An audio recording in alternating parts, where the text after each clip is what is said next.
Hello po. Naglagay po ako ng tubig sa kasirola at atin pong hahaluan ng asin. Haluin lang po natin at pag wala na pong buo-buo, iisa lang po natin sa apoy at hayaan natin kumulo.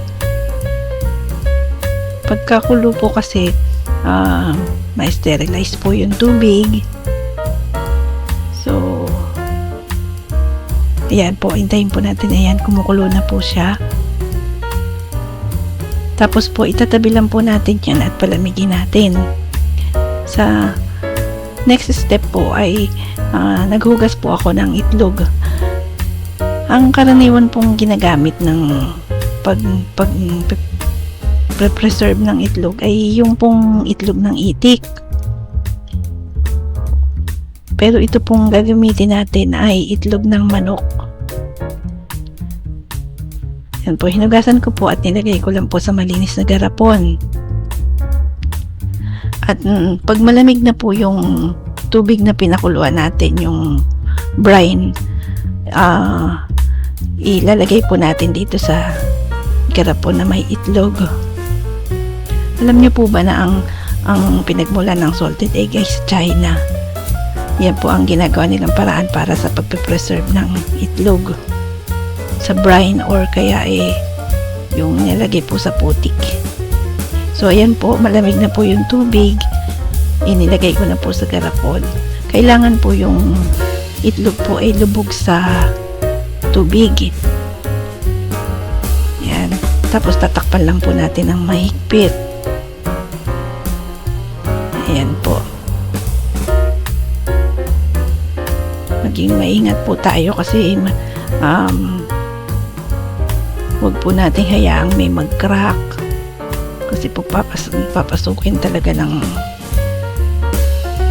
tubig yan at hindi ko po rin alam, baka po masira din, baka po malpak yung ating gagawin. First time po pong gagawin yung salted egg. So ayan po, hintayin po tayo ng mga 14 days po. Ayan. Tapos ito po, after 7 days na, wala naman pong pinagbago sa itsura. So, maganda pa rin, mukhang yung pa rin unang araw. Ayan. Tapos ito po, after 14 days na po. So, pwede na po siyang ialis sa brine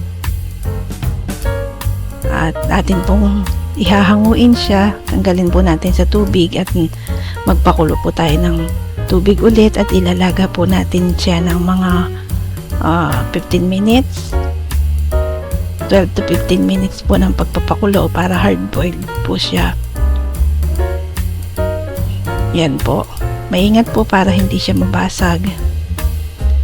Salamat po pala dun sa mga nakasubscribe na po. Maraming salamat po sa inyo.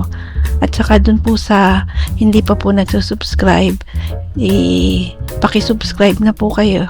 Tapos, i-hit nyo na rin po yung notification bell para po updated kayo lagi sa mga video natin.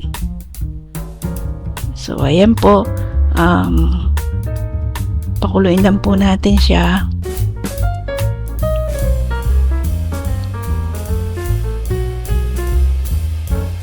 Hintay lang po nating maluto. Maraming salamat po sa panonood.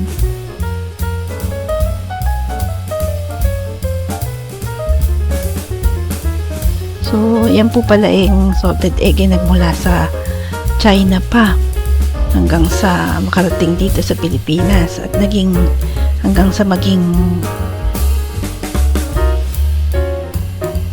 regular na pagkain ng mga Pilipino, nakasanayan na. Ayan, tinitingnan po natin kung mabigat ba kamukha ng mga nabibili po ng mga salted egg. So, mabigat naman po kahit na itlog siya ng manok. Ayan, hindi ko na po siya kinulayan kasi pangbahay lang naman po at saka first time ko lang pong sinubukan ng itlog ng manok. Tanggalin lang po natin yung balat at ating titinan ang naging resulta ng ating paghihintay ng 2 weeks. Matagal-tagal din po.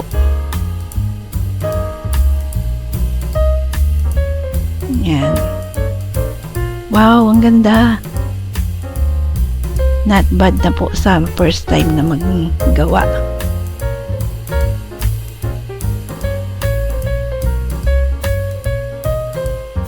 Ang ganda niya. So, para din pong itlog na maalat na nabibili. So, ang tanong natin ay yung lasa. Ayan, tikman nyo po. Nilalasa ko pong mabuti.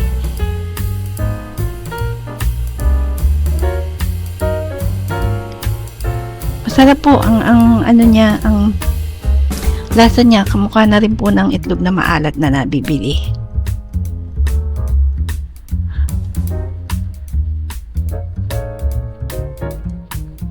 Yan po, ang ganda. Masaya po ako sa naging resulta ng ating pag-iintay. Yan, ang sarap po. Subukan nyo po.